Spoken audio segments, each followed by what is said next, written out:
Early 7th century England, the land once conquered by pagan heathens from the east, gradually favours a new belief system, that which guides its followers under the watchful eyes of God in heaven rather than those of Woden. First came the Gregorian missionaries in 597, carrying with them not as possession but as spoken word the religion of Christianity. Then follows the first conversions of kings in southern England, beginning with Athelbert of Kent, continuing with Sabert of Essex, and later Raedwald of East Anglia. By the year 625, 4 of the 7 Saxon kingdoms of the Heptarchy no longer officially professed their faith in paganistic beliefs. However, deep in Middle England in the Kingdom of Mercia, a counterforce is stirring amongst the followers of Woden. Manifesting in the form of a new threat to God's word, descended from the Islingers tribe, is Penda, a violent and powerful warlord. The fierce warrior, a pagan by blood, embarks on the warpath against the soldiers of the new religion. First comes the march on Cirencester, in which an alliance is built between Penda and the kings of Wessex, and later with Cadwallon, king of Gwynedd. Penda's early success establishes the tough chieftain as a competent and influential commander of the battlefield and popular amongst the hardiest of pagan followers.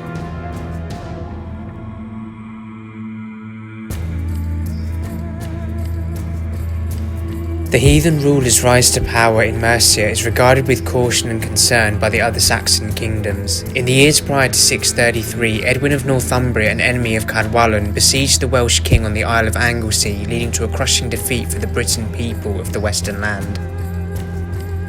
But now, with a huge army of Welsh and Mercian peoples in cooperation, Cadwallon and Penda command a huge invasion force into the Northumbrian territory.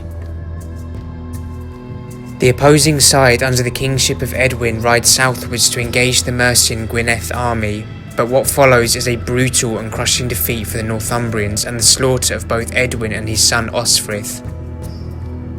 Northumbrians in the area where the soldier or common folk are massacred and large swaths of land is set ablaze.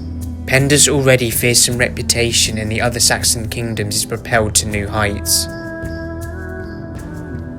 Modern historian D.B. Kirby writes of Penda as a Mercian leader whose military exploits far transcended those of his obscure predecessors.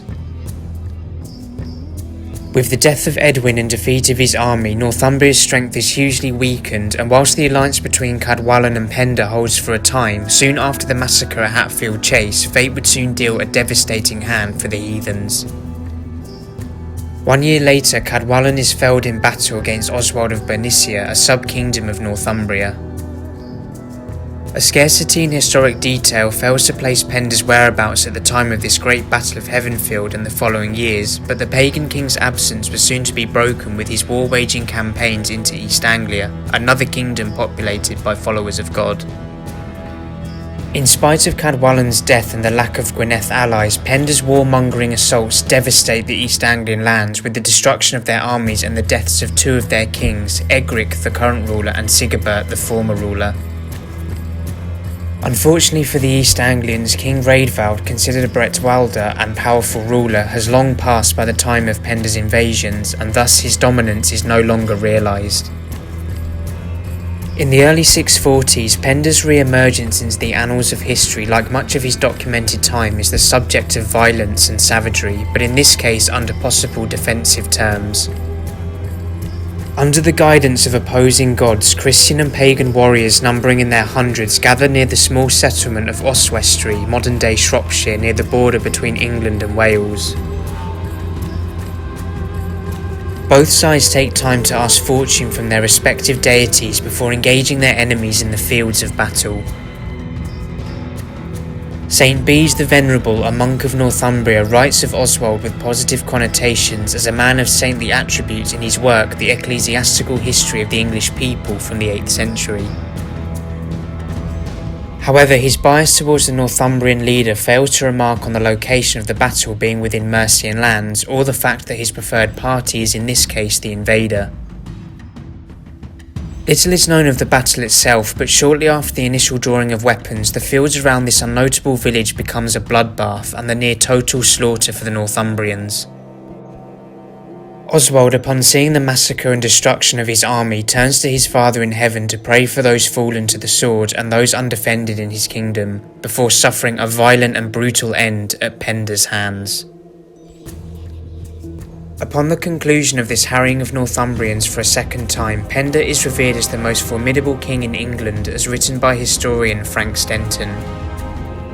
The pagan ruler, now dispatching of 2 kings of Northumbria, pauses for the following years to consolidate power in Mercia and Wessex, a period of time which sees the exiling of West Saxon king Kenwell for his repudiating of marriage towards the king's sister. Fleeing to East Anglia under the protection of King Anna, Kenwell evades the Mercian wrath for a time, but later the eastward marshlands are invaded by a massive force under Penda, leading to the obliteration of the East Anglian armies and the death of a 3rd East Anglian king. With tens of thousands slain in battle and the dispatchment of numerous Christian kings, Penda's stranglehold on Middle England, whilst formidable and at the time seemingly undefeatable, is soon to be broken by another major confrontation with the Northumbrians.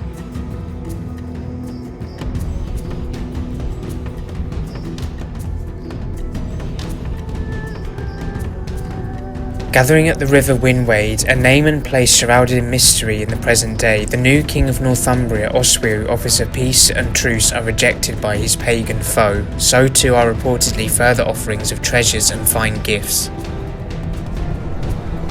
And so, in the midst of great downpours and torrential waters in the river Winwaed, this great confrontation of arch-rivaling kingdoms commences with vicious assaults on the Northumbrian lines. Emphasising the stakes of the battle are King Penda's comments before the clash, which are recorded as the intention to destroy Oswiu's men from the highest to the lowest. Throughout this dark, gloom-ridden November day, massive attacks are launched back and forth between the Northumbrians and Mercians. Whilst details remain scarce, the violence unpredictably sees the deaths of many warriors on both sides, but so too do the murky waters of the river Winwaed. Northumbrian units continuing their push into Mercian battle lines see breakthroughs in smaller detachments who are forced into the rivers and, whether by water or sword, are neutralised. A new ally of Penda's, known as Cadafel of Gwynedd, perhaps sensing defeat and the destruction of his army, pulls his own troops from the field, and Penda's forces, while still numerically advantaged but severely weakened, continue their fight. For the Mercians, however, their advantage never returns, as later in the day King Athelhair of East Anglia, a puppet Christian ruler and forced Mercian ally, is killed and his army are broken. This buckling of the East Anglian ranks serves as the catalyst for the breaking of Mercian lines, and whether by Oswiu's sword or by others, Penda, the great slayer of kings, is finally brought down, as are the remnants of his army. The pagan king, now battered and gurgling in a pool of blood, is violently sliced apart and beheaded, finally seeing to an end the once great heathen king's stranglehold over Middle England. The effects of this great victory witnesses a turning in the tides of power, as parts of Mercia are divided and absorbed by Oswiu's Northumbrian kingdom, and while certainly biased and political in nature, the northern victory at Winwaed is reflected in the words of St. Bede the Venerable.